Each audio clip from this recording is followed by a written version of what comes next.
Vamos a Apocalipsis 16. Capítulo 16. Voy a leer un par de versículos, el 15 y el 16. El título del capítulo 16 es Las copas de ira.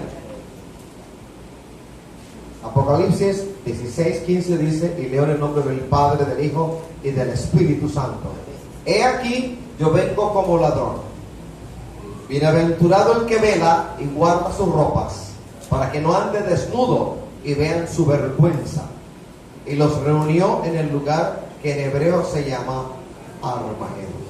Padre, instrúyenos, enséñanos.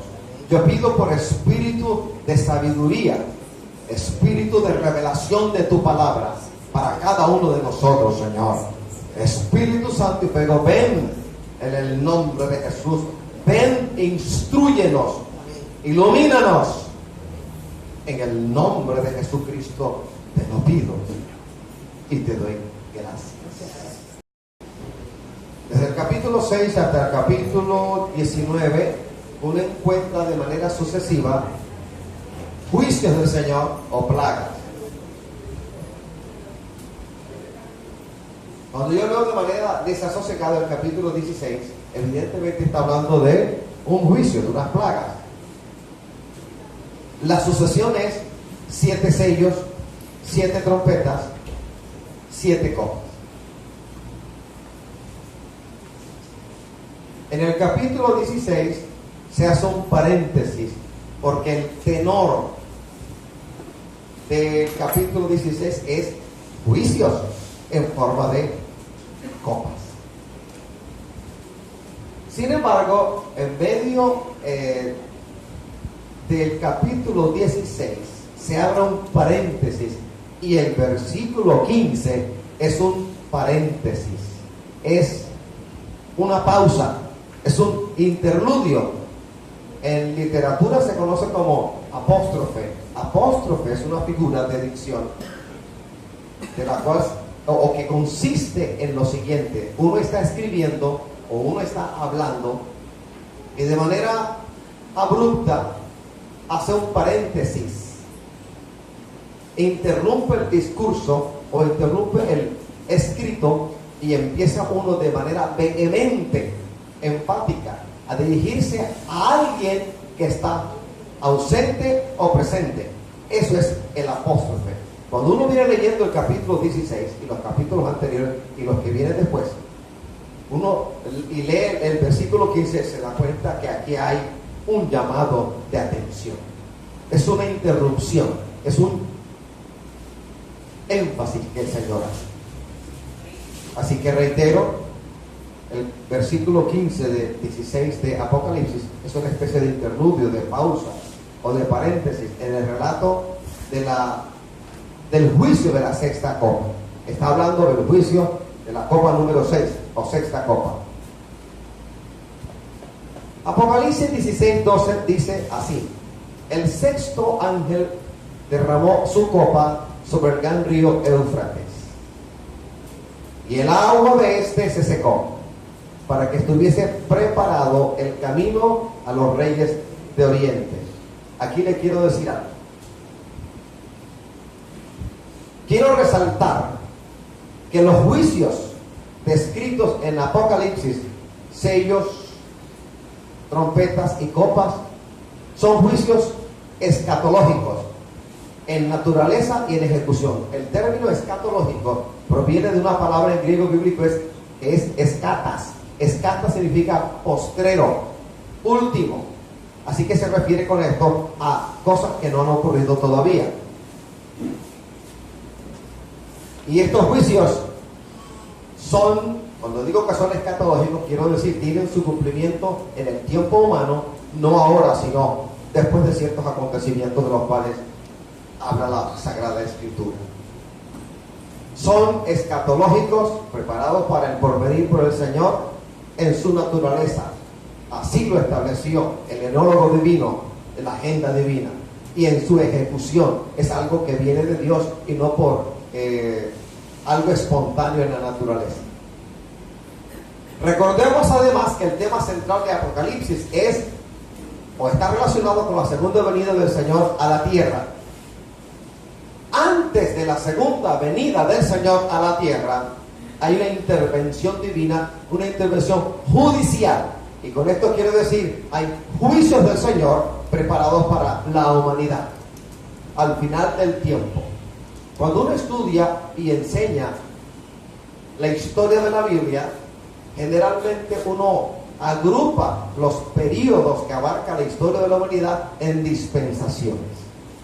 Hay una en particular, la dispensación del gobierno humano, que en cuanto a la humanidad se refiere, se ha perpetuado. Ha habido distintas, variadas dispensaciones. Sin embargo, hay una, lo acabo de decir, la dispensación del gobierno humano, que se ha perpetuado. Y el gobierno humano, independientemente del nombre que tenga, de la afiliación política que tenga, del color que tenga, ha probado ser malo y medio, incapaz, insuficiente. A Dios le ha placido entonces intervenir antes de la segunda venida del Señor, y la intervención divina es en forma de plagas o en forma de juicios. Pues bien, en nuestra vida común y corriente, como individuos, como creyentes, como familia y como iglesia, como sociedad en general, sí somos testigos de que ha habido cataclismos a lo largo y ancho de la historia. Pero los cataclismos que ha habido de toda naturaleza, de toda especie, en la naturaleza, en la sociedad, no son comparables con los juicios escatológicos. Cuando uno lee el capítulo 24 del libro de Mateo, hablando Jesús, uno entiende que lo que está a punto de acontecer después del rapto de la iglesia no tiene parangón, no tiene paralelo en la historia de la humanidad. Son juicios únicos del Señor sobre la humanidad, irreverentes sobre la humanidad, que habiendo escuchado la palabra no se ha arrepentido, sino que blasfema el nombre del Salvador del mundo. En cuanto se refiere a las copas, la orden es que cada ángel vaciara su copa con rapidez y seguido uno detrás del otro. Con estas plagas postreras, si no quiere decir copas, diga plagas postreras, con estas plagas se consume la ira del Señor. Estos juicios no pertenecen al pasado. No ha habido, jamás ha habido algo parecido a lo que está a punto de acontecer a la humanidad perdida y pecadora. No hay indicio en la historia en el cual el hombre pueda apoyarse para decir, pero esto ya ocurrió, esto aconteció. No ha acontecido. Y la intensidad de los juicios escatológicos tampoco tiene paralelo o parangón en la historia de la humanidad. Ciertamente el Señor se ha intervenido judicialmente en la historia. Por ejemplo, el juicio en los tiempos de Noé, capítulos 6, 7, 8 y 9 de Génesis, hay una intervención divina, hay un juicio divino, inundación de agua o diluvio de agua, literalmente lo dice la palabra. Pero no es eso lo que el Señor tiene para el final. Las plagas, las 10 plagas de Egipto, hasta cierto punto se parecen a ciertas plagas de los juicios contenidos en los sellos, en las trompetas, en las copas. Sin embargo, la intensidad es absolutamente distinta. Algunos han dicho que cuando uno lee Apocalipsis, lo concerniente a los 7 sellos y a las 7 trompetas y a las 7 copas, es una repetición. Dice que es el mismo juicio, y eso no lo acepto yo, porque la Biblia es absolutamente clara en enseñarnos que no es así. El juicio de Dios va increciendo, va de menor a mayor. Al comienzo, el juicio toca al hombre y empieza a tocarlo en la alimentación, en el medio ambiente, en las fuentes de sustentación del hombre. Pero cuando llegamos al juicio de las 7 copas, las 7 copas van directamente hacia el hombre, en contra del hombre. El hombre sellado por la bestia, el hombre que adora la imagen de la bestia. Así que las 7 plagas últimas, postreras, específicamente las 7 copas, son castigos retributivos y finales. Retributivos, ¿qué significa eso? Retribución, paga del pecado del hombre. Y finales, porque después de esto se inaugura un periodo de 1000 años literales, de una paz que el hombre no ha experimentado en la tierra. Y después de los 1000 años viene la resurrección de todos los muertos sin Cristo, a los cuales se les exige pasar delante del tribunal que preside Cristo y se les leerá un veredicto y serán lanzados al lago de fuego. Y después de eso descenderá la Jerusalén celestial y ese será el fin de esta historia de amor en la cual el hombre ha regresado a Dios poco a poco y sistemáticamente. Voy a leer Apocalipsis 16:9 y Apocalipsis 16:11. Yo lo voy a leer. No se perturbe, ni lo haga usted porque quiero leerlo yo. El tema del cual te voy a hablar es el arrepentimiento. Arrepentimiento.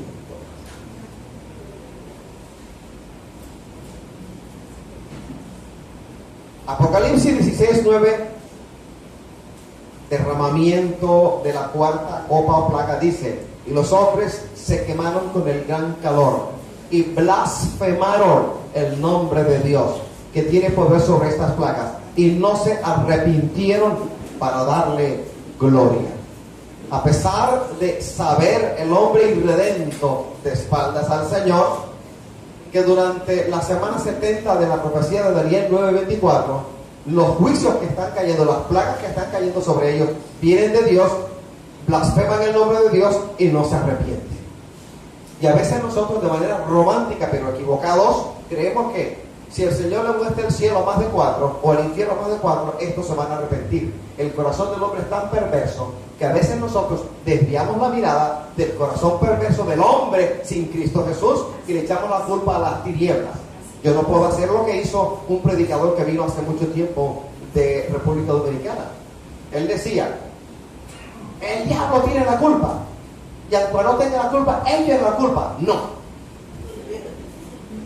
Hay cosas que vienen del enemigo del alma, pero hay cosas que vienen del corazón nuestro. Apocalipsis 16:11, esta es la quinta copa. Dice: y blasfemaron contra el Dios del cielo por sus dolores y por sus úlceras, y no se arrepintieron de sus obras. Y el arrepentimiento es la base para que Dios perdone. Y el perdón exige arrepentimiento. La oferta de Dios al hombre es: arrepiéntete, te he dado mi hijo unigénito para que todo aquel que él crea no se pierda, mas tenga la vida eterna. Ven a Cristo, acepta a Cristo como tu dueño, salvador, redentor, sanador, Dios, acéptalo y sé obediente y síguelo. Pero esta oferta de Dios a la humanidad, toda la humanidad no la ha aceptado, la ha rechazado. De hecho, son más y mucho más los seres humanos que rechazan la oferta de amor de Dios que aquellos que hemos aceptado esta oferta, esta dádiva, este presente. En los tiempos de la dura apostasía en el antiguo Israel, cuando el profeta era Elías y luego Eliseo, había una apostasía terrible. A Elías, el Señor le dijo que el Padre había guardado a 7,000 que no habían doblado sus rodillas delante de Baales, ni habían prestado su boca para besarlos. Un remanente. Porque si comparamos la población general de Israel en esa época con 7,000, estamos hablando de un mínimo índice, un porcentaje bien bajo de gente entregada al Señor. Y en esta época ocurre igual. La población mal contada de la humanidad actualmente es de un poquito más de 7,000 millones de seres humanos. Esa es la estadística que tengo yo. Un poquito más de 7,000 millones de seres humanos. Y la pregunta es: de un poquito más de 7,000 millones, ¿cuántos hemos aceptado al Señor y le seguimos? Y la respuesta es rotunda: la inmensa minoría.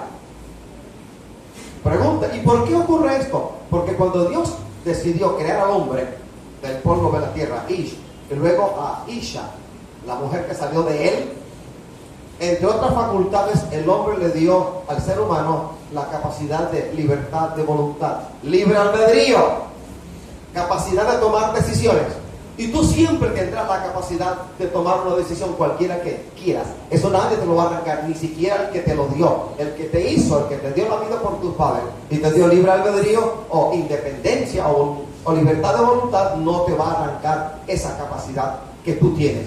Decide lo uno o decide lo otro, pero sé responsable. Lo que tú decidas traerá consecuencias, o para bien o para mal. Y cuando esto ocurra, no te quejes ni le eches la culpa a los que están cerca de ti, o al pastor de la iglesia, o a aquellos vecinos tuyos, sino a usted mismo. Porque todo lo que hacemos tiene una consecuencia para bien o para mal. Todo lo que decimos se revierte para bien o para mal. Bendición o maldición, muerte o vida, salvación o condenación. Desde que nos levantamos hasta cuando nos metemos en la cama, hemos pasado un montón de horas tomando decisiones, muchas de las cuales tomamos de una manera precipitada, otras sin pensarlo, otras de manera automática. ¿Qué comer? ¿Qué tomar? ¿Qué hacer? ¿A qué hora acostarse? ¿Qué programa de televisión ver? ¿Qué libro ver? ¿Si oro o no oro? En fin, sin que mencionemos el término decisión, pasamos nuestra vida a punta de decisiones. Este juicio de las copas va dirigido directamente en contra de los hombres que llevan la marca de la bestia y que adoran su imagen. Seres humanos que han desafiado la soberanía de Dios y que han despreciado la oferta de la gracia divina. Que tú y yo no estemos en ese grupo. Que estemos en el grupo de los que apreciamos, agradecemos lo que el Señor ha hecho con nuestra vida. Qué bendición tan grande ser templo del Espíritu Santo. No hay nada en esta vida que se compare a la bendición de ser templo del Espíritu Santo, de ser receptores del amor de Dios, de que el Señor nos cuide, de que el Señor nos guarde y que haya derramado su gracia inefable sobre nuestra vida. No hay nada comparable con esto, porque esta realidad tiene provecho ahora en esta vida, en nuestros días en la tierra, y tiene provecho después de la muerte, después del rapto de la iglesia. Entonces, al hablar de juicios, he oído muchos que ilusoriamente, románticamente, pero equivocados, dicen: pero si el Señor se revela al hombre pecador, si el hombre pecador ve el juicio del Señor, se arrepiente. Y resulta que en los pasajes que hemos leído de Apocalipsis 16, hemos leído que en la visión que Juan tuvo, Juan fue transportado, estaba en la isla de Patmos en trabajos forzosos, exiliado en esa isla de trabajos forzosos, y fue transportado al cielo de gloria y vio cosas que al hombre común y corriente no le es dado ni ver ni escuchar. Y Juan vio en la visión del Apocalipsis, la revelación de Jesucristo, veía a los hombres recibiendo el justo juicio, la justa retribución de Dios a través de las copas, pero también los vio blasfemando el nombre del Señor y no arrepintiéndose. Entonces Juan, anonadado, sorprendido hasta los tuétanos, veía que el hombre, sabiendo que el juicio venía de Dios, no se arrepentía.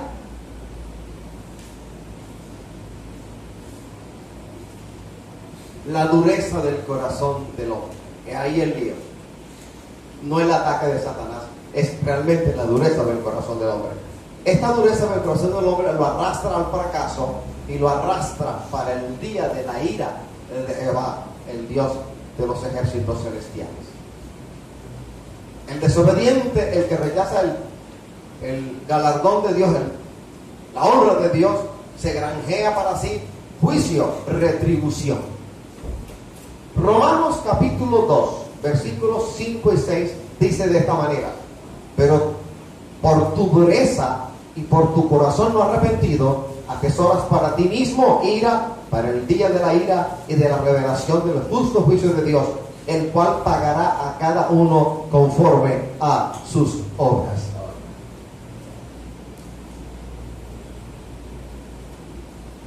Voy a dar, lo que quiero hacer es explicar el capítulo 16 y por qué en medio de este capítulo 16 hay una palabra que no es dirigida a los santos de la tribulación, sino a nosotros. Es un apóstrofe, un interludio. Imagínese a alguien dirigiéndose a una audiencia y el tema es, tiene unidad. Está hablando de un tema y de pronto, abruptamente, deja de hablar del tema y se dirige a alguien que está en la audiencia o fuera de ella y empieza a hablar de cosas que no tienen nada que ver con lo que viene diciendo. Eso se llama interludio, eso se llama pausa, eso se llama apóstrofe, que es la figura del versículo 15 del capítulo 16 de Apocalipsis. Entonces, voy a leer, mire, Mateo capítulo 24. En Mateo capítulo 24, versículos del 21 al 29, Jesús mismo enseña que su segunda venida será antecedida o precedida de un periodo de gran tribulación.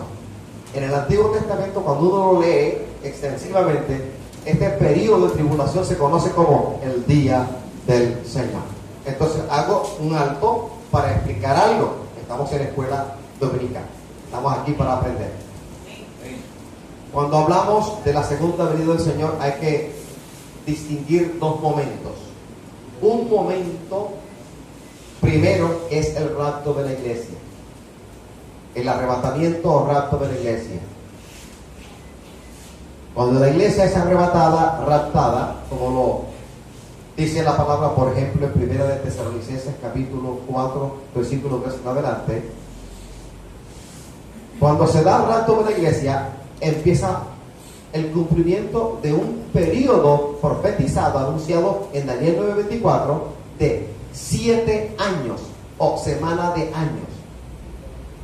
El Señor viene propiamente hablando a la tierra al cabo de los 7 años, cuando se hayan cumplido. Por lo tanto, los 7 años de los cuales vamos a hablar inician cuando algo grande ocurre, el rapto de la iglesia. El tiempo va transcurriendo año tras año. Este periodo de 7 años se llama gran tribulación. Cuando termina este periodo de juicios es cuando el Señor viene a la tierra y vendrá a la tierra y pondrá sus pies sobre el monte del Olivete o Olivar o monte de los olivos, y el monte cede ante su gloria y se abre y sale un valle Armagedón, en donde habrá una guerra de la cual habla el capítulo 19 del libro de Apocalipsis. Entonces, primero el rapto, historia de la iglesia, 2000 años aproximadamente. El rapto de la iglesia, luego 7 años que corresponde al cumplimiento de una profecía del Antiguo Testamento. Al cabo de los 7 años se da la segunda venida del Señor propiamente dicha. Habiendo aclarado esto, entonces sigamos al punto. En el capítulo 24, versículo 15 de Mateo, el Señor dice: por tanto, cuando veáis en el lugar santo la abominación desoladora de que habló el profeta Daniel, el que lee entienda. Daniel 9:27 dice: y por otra semana confirmará el pacto con muchos. A la mitad de la semana hará cesar el sacrificio y la ofrenda. Después, con la muchedumbre de las abominaciones vendrá el desolador, hasta que venga la consumación, y lo que está determinado se derrame sobre el desolador. Agrega Daniel 11:31. Y se levantarán de su parte tropas que profanarán el santuario y la fortaleza, y quitarán el continuo sacrificio y pondrán la abominación desoladora. Daniel 12:11 dice: y desde el tiempo que se ha quitado el continuo sacrificio hasta la abominación desoladora, habrá 1290 días. Daniel 9:24 dice: 70 semanas están determinadas sobre tu pueblo y sobre tu santa ciudad. Hago otro alto para explicar. Se vino a aprender. Amén. Y no hay ninguna prisa.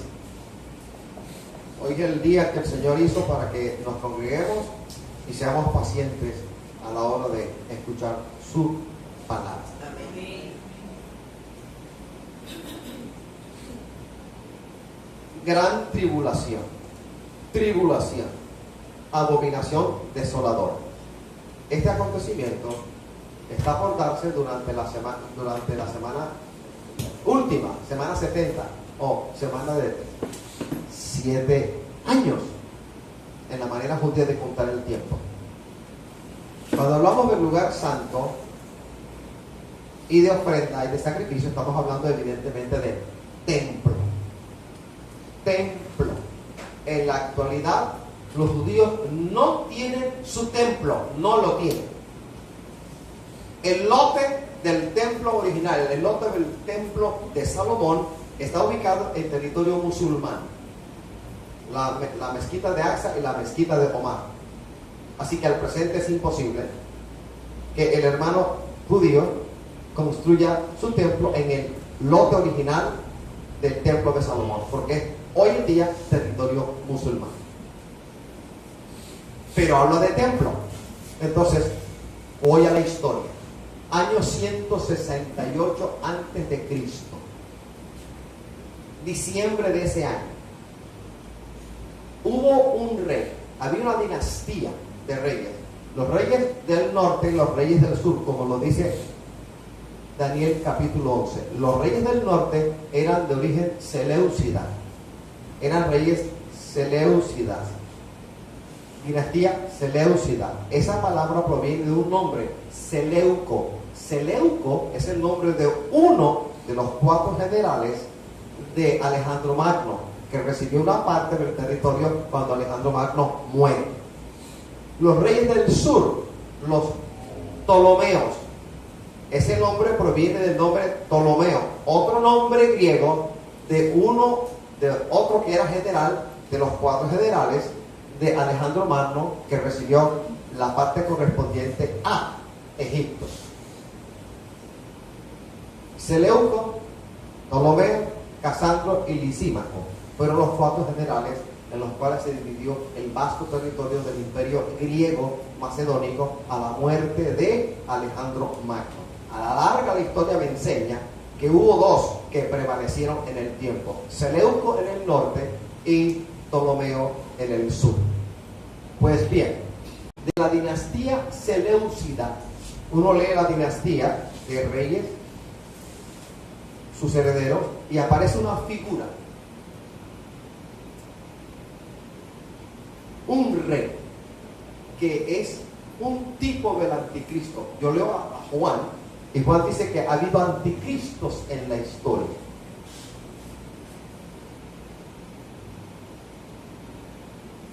Este rey seleucida era hijo de otro que era el famoso Seleuco IV el Grande. Uno de sus hijos se levantó en contra de Israel. El nombre, la historia lo tiene como Antíoco IV.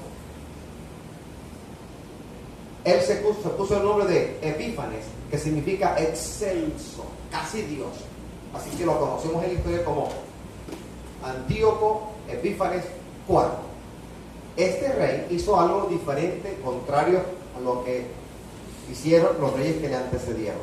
Ningún rey seleucida que le antecedió se metió con el templo de Jerusalén. Este Seleuco sí lo hizo. Diciembre del año 168 a.C. mandó sus tropas. ¿Qué hizo en el templo de Jerusalén? Hizo cesar el sacrificio continuo. Destituyó al sumo sacerdote. Mandó a erigir una estatua a Júpiter y la puso en lugar dentro del templo. Abominación desoladora. A eso que se refiere. No contento con esto, tomó una cerda, una puerca, y la mandó a sacrificar, y mandó que la sangre junto con la parte interna de ese animal fuese rociada en todo el templo, en los lugares consagrados al Señor. De esa manera contaminó el templo. ¿Qué más hizo? Dio la orden de recoger todos los ejemplares, las copias de la Sagrada Escritura, para destruirlas. ¿Qué más hizo?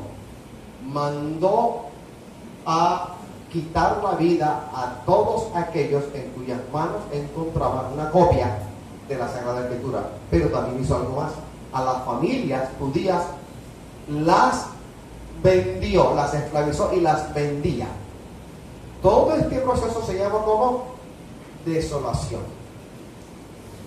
Fue una abominación para el judío Un cerdo cuya sangre es rociada dentro del templo es abominación. Una estatua erigida a Júpiter olímpico dentro del templo era una abominación.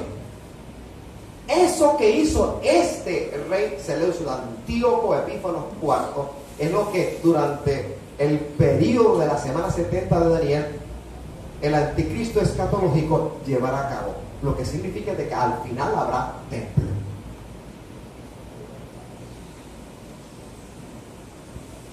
Abominación desoladora. Es eso.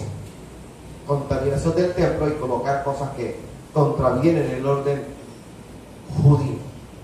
Pues bien, lo que Antíoco Epífanes IV hizo, que es una muestra de lo que el anticristo escatológico hará, es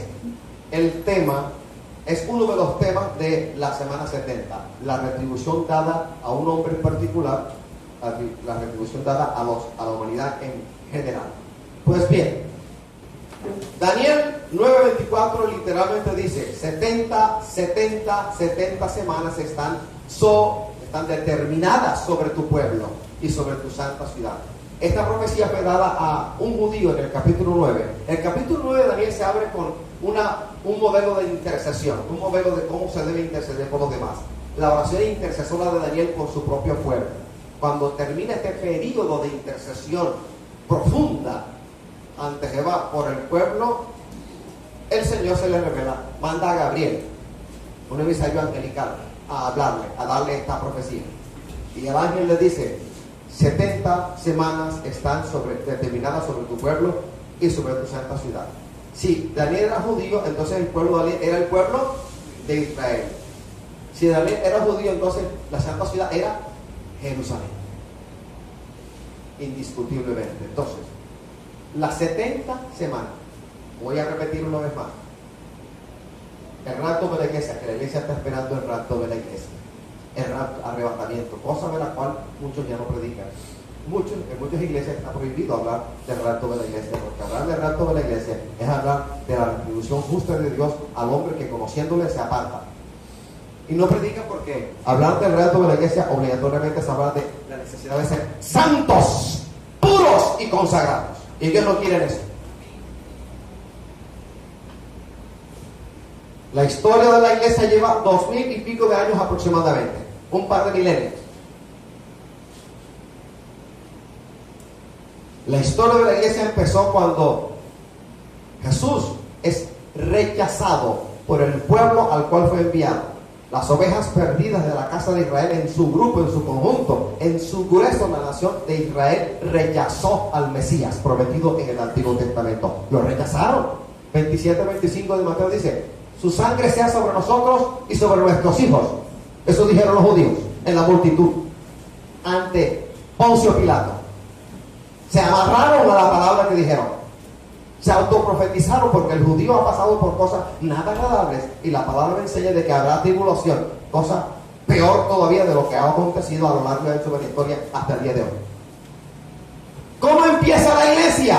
Primero, el rechazo público que hizo Israel a la persona de Jesucristo. Lo rechazaron. ¿Cómo empieza la iglesia? Hechos capítulo 2, Pentecostés, el derramamiento del Espíritu Santo. ¿Y cómo empieza la iglesia? Años 70 de nuestra era, el templo físico de Jerusalén fue destruido por Tito, un general del emperador de turno en Roma. Así empieza la iglesia. Y esa historia de la iglesia lleva 2000 y piquito, 2000 años y monedas de historia. ¿Cómo termina la historia de la iglesia? Con el rapto, arrebatamiento. Cuando la iglesia se ha quitado de en medio, cuando la iglesia se ha levantado alzada, entonces la semana 70 de Daniel empezará su curso. Serán 7 años seguidos. Alabados al Señor. La profecía de Daniel 9:24 está dada en 70 semanas. Tómalas. Forma judía de contar el tiempo en 7. Así como la semana tiene 7 días, en la forma judía de contar el tiempo ellos agrupan los años en semanas. una semana especial, semana de años. ¿Sí? Por cada semana, 7 años. La profecía de Daniel 9:24 contiene 70 semanas.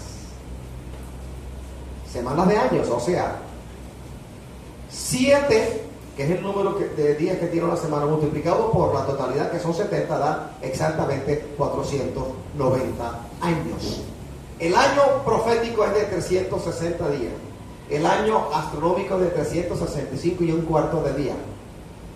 Y la cuenta se basa en el año profético, 360 días. El mes profético no es de 28, 29 de febrero y 31 en algunos. No, el mes profético es de 30 días.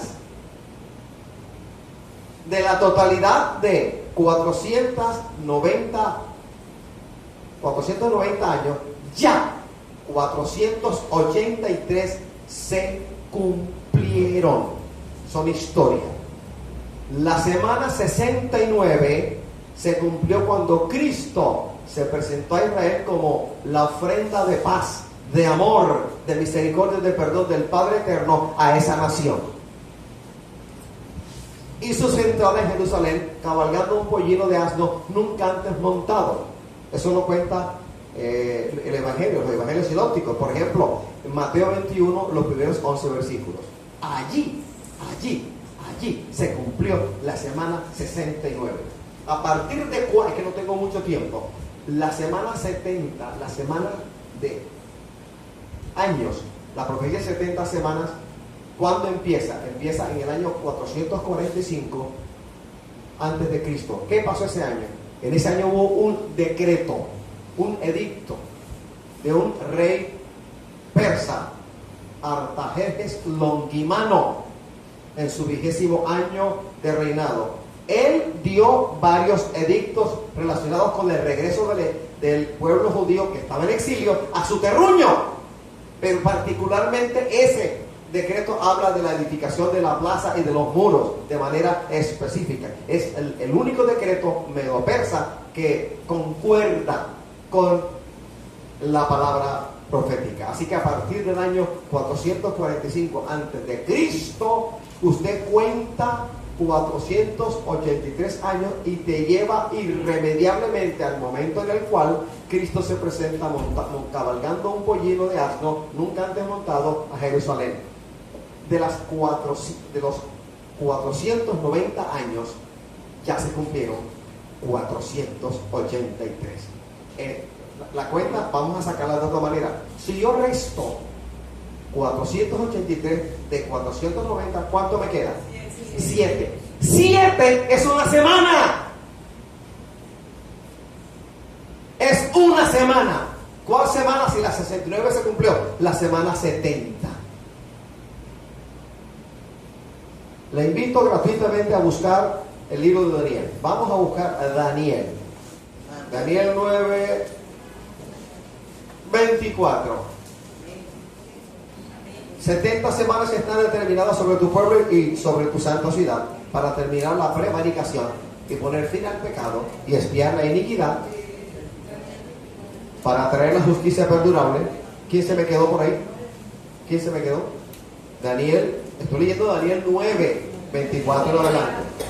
Para traer la justicia perdurable y sellar la visión y la profecía y ungir al santo de los santos. ¿Sabe pues y entiende quién está hablando aquí? Gabriel, el mensajero angelical, ¿hablándole a quién? A Daniel. ¿Sabe pues y entiende que desde la salida de la orden para restaurar y edificar a Jerusalén hasta el Mesías príncipe habrá 7 semanas y 72 semanas? Oiga, hermano, yo sumo 7 a 62, ¿cuánto me da? 62 más 7, ¿cuánto da? 69. No tiene pérdida. Se volverá a edificar la plaza y el muro en tiempos angustiosos. Y en el año 445 antes de Cristo se dio ese edicto a favor del pueblo de Israel. Artajerjes Longimanó, en su 20º año de reinado, dio ese edicto a favor de los judíos. Ese edicto coincide, es el único de los 4 principales edictos y de más de 20 edictos entre principales y no principales, dados por los medos persas a favor del regreso del judío en exilio a su terruño. Ese es el único que coincide. Pero eso, a partir de esa fecha, uno suma 483 y me lleva al ministerio de Cristo en la tierra. Eso es historia, ya cumplido. El versículo 26 dice: y después de las 62 semanas se quitará la vida al Mesías, mas no por sí. Y el pueblo de un príncipe que ha de venir destruirá la ciudad y el santuario. Eso ocurrió ya, años 70 de nuestra era cristiana. Y su fin será con inundación, y hasta el fin de la guerra durarán las devastaciones. Ahora prestemos atención al versículo 27. Y por otra semana. Aquí se especifica, no se generaliza. Y por otra semana. La otra semana es la semana 70, porque la 69 ya hablamos. 7 semanas, 62 semanas, da 69. Y por otra semana es la 70. ¿Y por qué 70? Porque la profecía dice profecía de las 70 semanas. Matemática divina, aritmética básica divina. Y por otra semana confirmará el pacto con muchos. A la mitad de la semana hará cesar el sacrificio y la ofrenda. Otra vez, la idea del templo. No hay ofrenda, no hay sacrificio sin que haya templo. Después, con la muchedumbre de las abominaciones vendrá el desolador, hasta que venga la consumación, y lo que está determinado se derrame sobre el desolador. En medio de la desolación, en medio de los juicios de la sexta copa, hay un paréntesis que es un llamado de atención para la iglesia de Jesucristo el Señor, para cada creyente fiel, para ti y para mí. Entonces, voy a recapitular. Las 70 semanas son semanas de años, o sea, son 490 años. El año profético es de 360 días, el mes profético es de 30 días. Y 483 años ya se cumplieron. Restan 7 que corresponde a una semana. La semana 69 se cumplió, como se lo dije, Cristo entrando a Jerusalén en un burrito, en un pollino de asno, nunca antes montado. Y la multitud, el pueblo, la gente pobre, con ramos de palmas, hacían así.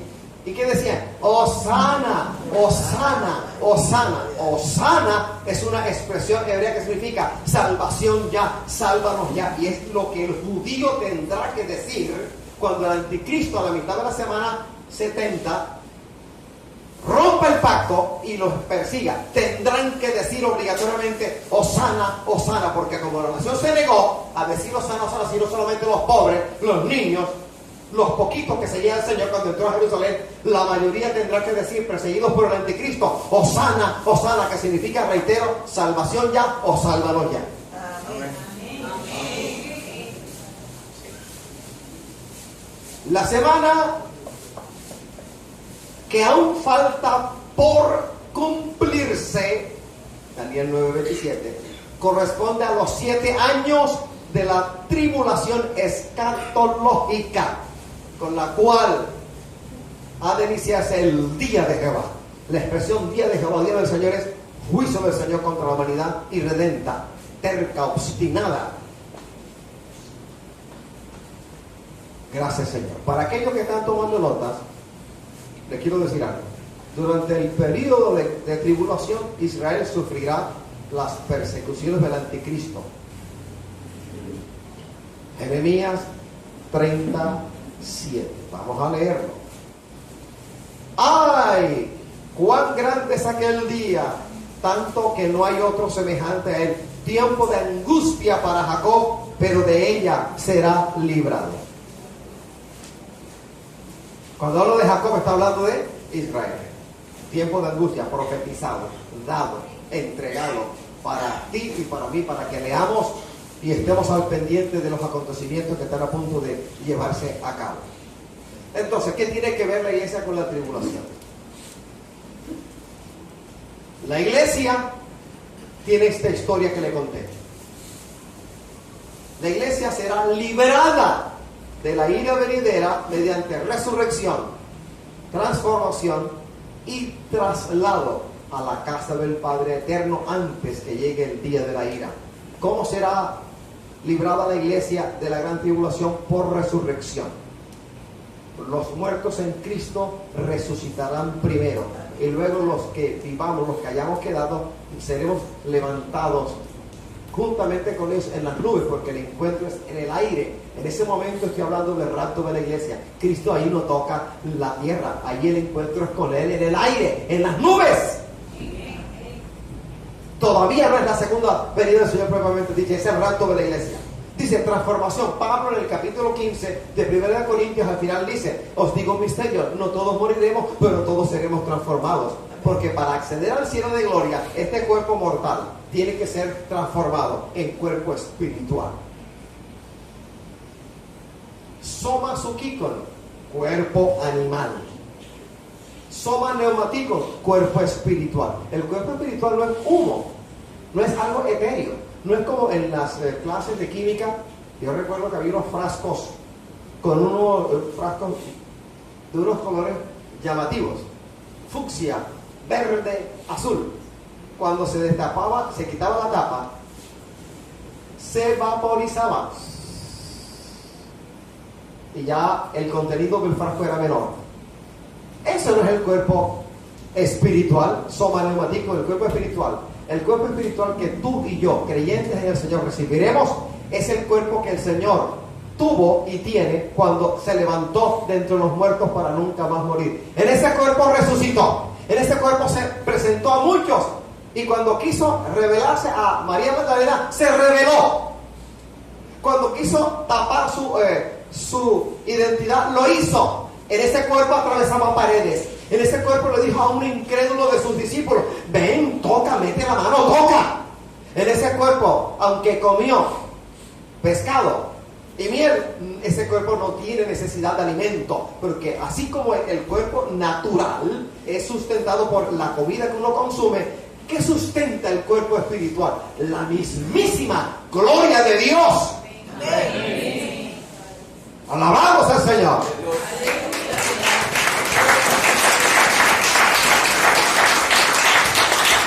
Mediante resurrección, mediante transformación y traslado, porque aquí no nos quedaremos durante 7 periodos. Esto es lo mejor, esto es lo bueno, esta es tu honra, este es tu galardón, esta es tu corona.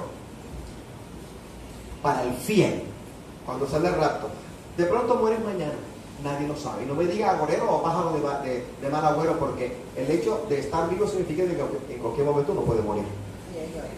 Requisito sine qua non para que uno muera: estar vivo, y lo estás. Si no me crees, permíteme darte un pellizco para que sepas.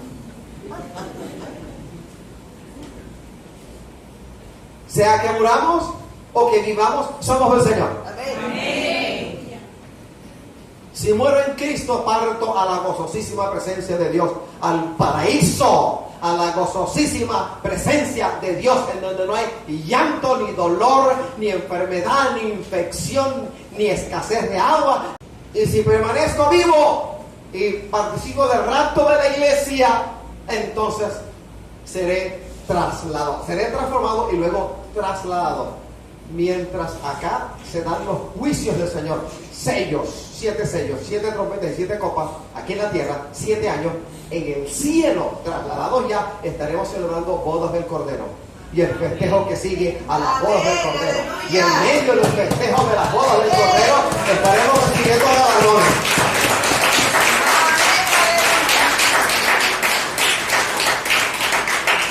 Bueno, aplaudió porque hablé de eso, ahora aplaudo cuando le diga lo otro. 7 años literales, no ilusorios, no ficticios, no de Hollywood. 7 años literales de juicio del Señor en la tierra. 7 sellos, 7 trompetas, 7 copas.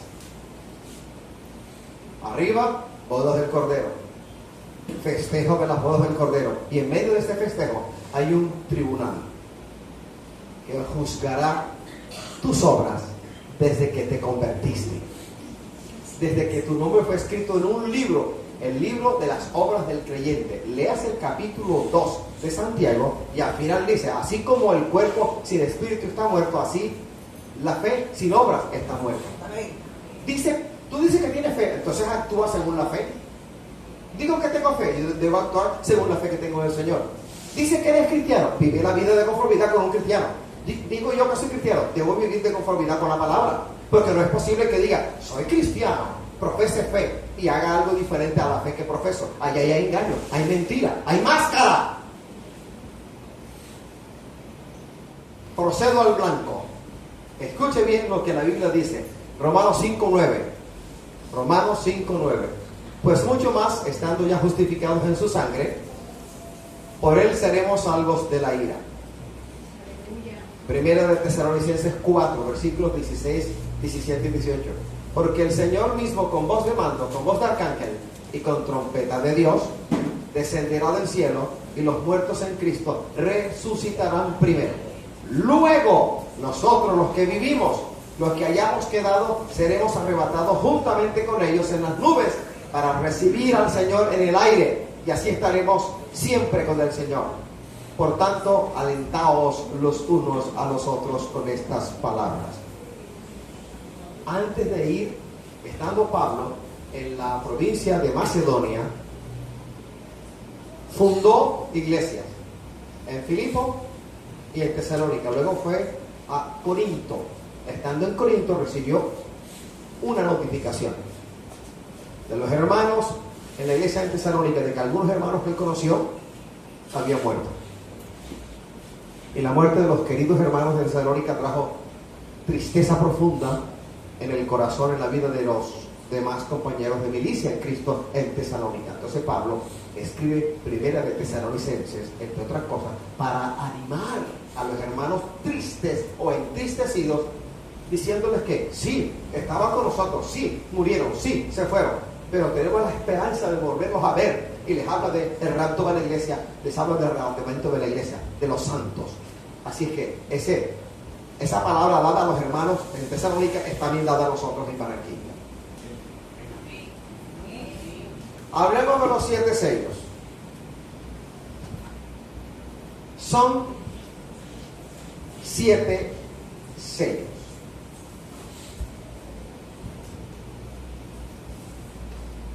Cuando se abre el 6º sello, parece que se cerrará un periodo entre el 6º y el 7º. Hay acontecimientos que aparecen en la palabra. Cuando se termina el 6º sello, cuando se abre el 6º sello, viene el 7º. Con el 7º sello se abre el juicio de las 7 trompetas. El 7º sello abre el compás, abre la puerta al inicio de otro juicio, el de las trompetas, y vamos increciendo de menor a mayor.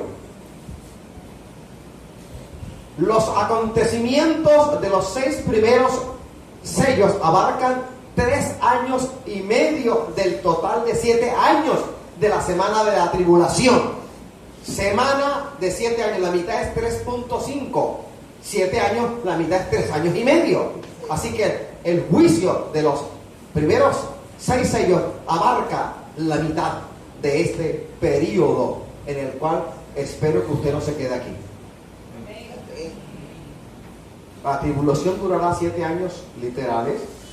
La mitad de los 7 años, que son 3 años y medio, corresponden realmente a los acontecimientos de los primeros 6 sellos. Cuando el 7º sello se abre, empieza los juicios de las 7 trompetas, que abarcan la mayor parte de la segunda mitad de la tribulación. La 7ª trompeta abre los juicios de las 7 copas que acompañan la segunda venida de Cristo a la tierra. Cuando esté leyendo esta parte, no se confunda, le quiero decir algo. Con el sonido de la 7ª trompeta se produce un majestuoso anuncio en el cielo, no en la tierra, en el cielo, de que el Señor viene a tomar posesión de su reino. Cuando suena la 7ª trompeta, hay un anuncio majestuoso en el cielo de gloria, no en la tierra, acerca de que Cristo viene a la tierra a tomar posesión de su reino. La 7ª trompeta da lugar entonces a la anticipación de que el Señor tomará posesión del reino. Eso se llama prolepsis, una anticipación. Este reino glorioso es proclamado así en el cielo, cuando en la tierra suena la séptima trompeta. Pero aún no ha alcanzado la tierra, porque falta tiempo. Y el último tiempo de la segunda mitad de la semana 70 de Daniel, o semana escatológica, o gran tribulación, corresponde a los juicios de las copas, una tras otra, sin compás, una, otra, la primera, la segunda, la tercera, así rapidito, al final. Pero Cristo todavía no ha bajado. Cristo es proclamado y hay una alegría, un gozo indescriptible en el cielo, porque allá arriba se ha proclamado que el Señor ya ha tomado control de los reinos. Se da por hecho algo que en la historia de la humanidad aún no ha acontecido. Así es común y corriente encontrar pasajes en la palabra del Señor. Concluyo. Apocalipsis 16 y 15 es una apóstrofe, y repito, una figura de dicción que se presenta cuando el discurso o el escrito es interrumpido para dirigirse con gran vehemencia a una persona presente o ausente. Es decir, Apocalipsis 16, 15, en medio del desarrollo de los juicios de del sexto sello, de la sexta copa, es un fuerte llamado de atención para la iglesia. Ahora es cuando voy a empezar el mensaje. El Señor tomó nombre, Juan, en la isla de Patmos, donde estaba confinado en trabajos forzosos por causa del Evangelio. Y le da una revelación, lo lleva al tercer cielo y le muestra cosas que al hombre no le es dado ver ni oír. Se lo muestra. Le muestra le muestra la sexta copa. Pero de pronto él se da cuenta que hay una interrupción en los acontecimientos que corresponden a la copa 6. Y hay un mensaje que no es dirigido a los santos que están en la tribulación, porque durante el periodo de 7 años habrá mucha gente, de mucho pueblo, de mucha lengua, de mucha nación, de mucha etnia, todavía no convertido al Señor. Así que la población que habrá en ese tiempo será de judíos no convertidos al Señor y gentiles no convertidos al Señor. Y en medio de los gentiles habrá gente que ante la angustia de la persecución del anticristo, el anticristo exige que le adoren. El falso profeta o la segunda bestia, la bestia que sale de la tierra, hace erigir una imagen del anticristo y manda al pueblo, manda a todo el mundo a que la adore. El que no tenga el sello, que es el número de la bestia, el que no adore la imagen de la bestia, no podrá comprar ni vender. Entonces, a Juan se le da a conocer que en medio de la tribulación y que de ella sale una multitud de las ropas blancas. Y él pregunta, ¿quiénes son estos? Y el ángel le responde, estos han salido de la gran tribulación. Así que, ¿quiénes son estos? Gente común y corriente, no judíos, que ante la disyuntiva de adorar al anticristo o volverse a Cristo, prefieren dar la vida porque serán martirizados. Tendrán que dar la vida, tendrán que morir dando testimonio de que ellos creen en Cristo. Ellos no aceptan el sello del anticristo. Así que los juicios de los cuales estamos hablando son dirigidos de manera específica para todo hombre y para toda mujer sellado con la marca de la bestia y que adora la imagen de la bestia. Aquellos que rechazan semejante abominación tendrán que morir por la causa de Cristo. Ellos conforman la multitud de las ropas blancas que Juan ve en la visión que el Señor le da del Apocalipsis o revelación de Jesucristo.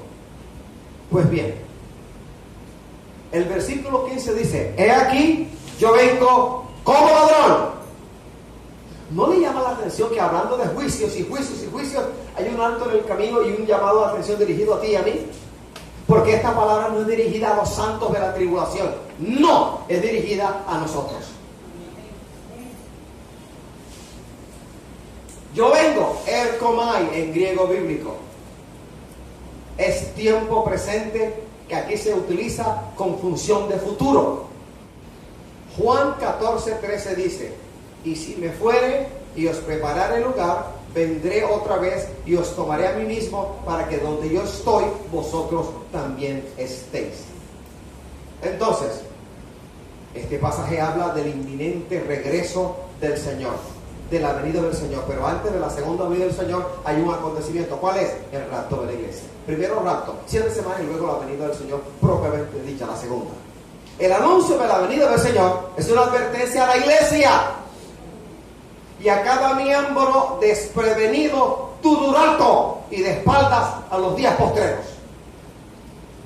Apocalipsis 3:3 dice: acuérdate pues de lo que has recibido y oído, y guárdalo, y arrepiéntete, pues si no velas, vendré sobre ti como ladrón, y no sabrás a qué hora vendré sobre ti. Una advertencia dirigida a la iglesia, no a los santos de la tribulación. Esta advertencia no es dirigida a ellos, sino a nosotros. Es una exhortación, es un llamado a cada creyente, a cada uno de nosotros, a practicar la fidelidad, así como se exhorta en los capítulos del 2 y 3 de Apocalipsis a dos iglesias en particular, de los cuales vamos a hablar: a Sardis y a Laodicea. De eso vamos a hablar, porque las características de Sardis, primer siglo de la era cristiana, las características de Laodicea, primer siglo de la era cristiana, tipifican en gran parte el estado de UCI de la iglesia de Jesucristo en la actualidad. Hay mucho pecado, y hay muchos que te quieren decir que el pecado no es sino una falta, es un error, y el pecado no se llama ni falta ni error, se llama pecado. ¿Amén? Amén. Pues bien, aunque usted no quiera que yo le hable de eso, sí le voy a hablar de eso. El texto entonces de Apocalipsis 16:15 da por hecho la venida de Cristo y nos exhorta a aguardar su venida. Se nos exhorta a ser constantes y vigilantes, ya que el Mesías vendrá como inesperadamente. La frase como ladrón significa inesperadamente, inesperadamente, inesperadamente. Cuando menos lo pensemos, el Señor puede presentarse. Y hay algunos locos esquizofrénicos en el Evangelio de Jesucristo en Barranquilla que conocí hace más de 25 años, que andan diciendo: oye, bueno, desde que me convertí al Señor vengo escuchando Cristo viene, y Cristo no viene nada. Terco, obstinado, caído del zarzo, tonto, no te das cuenta que la gracia divina es tan y tan y tan grande que Él no ha venido todavía por tu culpa. Inesperadamente, como ladrón. La palabra ladrón en griego bíblico corresponde a varios sustantivos, pero hay uno que es cleptes. De ahí viene la palabra cleptomanía, cleptómano. Se le dice cleptómano a uno de estrato 6 que hurta. A uno de estrato 1 se le dice ladrón. Cleptes, K-L-E-P-T-E-S, significa ladrón. Y se usa figuradamente para hablar de dos cosas. Primero, de la venida personal de Cristo, una advertencia a nosotros, a la iglesia local. Hay muchos miembros de espaldas al Señor. Hay muchos miembros que se profesan cristianos, pero están contaminados con el mundo. Y segundo, clepte se usa para hablar del día del Señor, el juicio divino sobre el mundo. Segunda de Pedro 3:10 dice: pero el día del Señor vendrá como ladrón en la noche, en el cual los cielos pasarán con gran estruendo, y los elementos ardiendo serán deshechos, y la tierra y las obras que en ella hay serán quemadas. En Apocalipsis 16:15, reitero, se usa el tiempo presente en lugar del tiempo futuro para destacar la certidumbre, la veracidad de su segunda venida. Y para nosotros la iglesia, hablar de la segunda venida del Señor es hablar obligatoriamente de un acontecimiento anterior, el rapto de la iglesia. Hablamos de Sardis. 7 iglesias, 7 mensajes, capítulos 2 y 3 de Apocalipsis. Sardis. A Sardis se le dice en Apocalipsis 3:1, se le dice varias cosas. Se le dice: tienes nombre de que vivas y estás muerto. Se le dice: no he hallado tus obras perfectas. A Sardis se le dice: las otras cosas que están para morir Y se le dice, tienes solo unas pocas personas que no han manchado sus vestiduras. Una radiografía hecha por Jesucristo del estado de postración espiritual de la iglesia de Sardis. Dice, tienes nombre de que vives y estás muerto. Hay muchos que dicen, soy cristiano, yo soy cristiano, pero la vida de ellos no es de un cristiano. Un cristiano no enamora a las hermanas de la iglesia en la cual se congrega. Un cristiano no roba, no tumba. Un cristiano no atraca, un cristiano no consume droga, un cristiano no es homosexual, no practica el homosexualismo, no practica el lesbianismo. Un cristiano evangélico 100% hijo fiel del Señor no hace esas cosas. Y hay muchos que tienen el nombre de cristianos pero están muertos porque no hacen lo que la palabra ordena que hagan.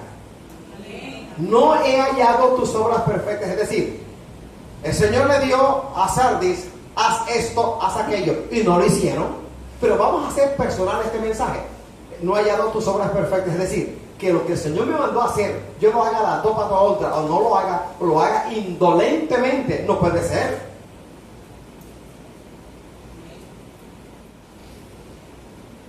Tiene solo unas pocas personas que no han manchado sus vestidos, es decir, el estado llegó hasta el colmo de que solamente unos cuantos, un remanente, una minoría, estaban profesando fe en Cristo Jesús. Apocalipsis 3, versículos 2 y 3 dice, a esta iglesia, sé vigilante, afirma las otras cosas que están para morir. Mejor dicho, ten cuidado, que te queda tan poquito que rescatar, que a lo mejor se te va. ¿Y qué de la Odisea? Apocalipsis 3:15 le dice a la Odisea, yo conozco tus obras, que ni eres frío ni caliente. Es decir, ¿cómo denomina el Señor a la Odisea? Tibia. Y tibio se es cuando un día eres mundanoide y otro día cristianoide. Un día Jesús mi Salvador y otro día Richie Ray, Bobby Cruz, Héctor Lavoe y quién sabe quién más. O eres de Cristo o eres contra Cristo. El que conmigo no es, contra mí es. El que conmigo no recoge, desparrama. Es decir, el Señor pide exclusividad. Esos pick-ups que dice, exclusivo, exclusivo. Pues Cristo pide exclusividad para ti y para mí. ¿Somos de Él o no somos de Él? Él no quiere tibios, tibios, tibios. Cuando viene el problema, ay, ¿para qué? Yo no quiero sufrir. Eso es para Wilfrido, yo me voy. Cobarde. Y los cobardes no tienen entrada en el reino de los cielos. Capítulo 22 de Apocalipsis. Ahí va lista, en la cual entran los cobardes. En lo bueno y en lo malo, en lo alto, en lo bajo, en lo profundo, en lo llano, en la abundancia, en la escasez, en terreno estrecho, en terreno espacioso. Allí siempre tenemos que ser fieles al Señor. Para que le dice lo mismo de 16:15 de Apocalipsis, para que no ande desnudo y vean su vergüenza.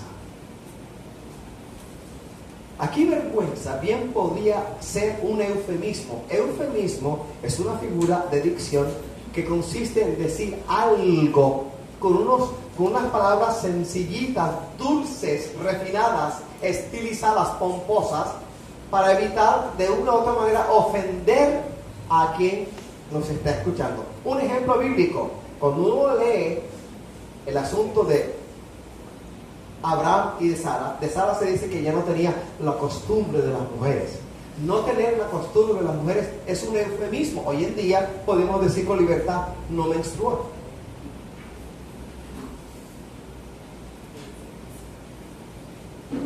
Así que aquí vergüenza bien podría referirse a la desnudez o la exposición de las partes íntimas de una persona. Como un soldado que perdió sus ropas, pero está enlistado en un ejército, perdió la ropa y se echó a dormir.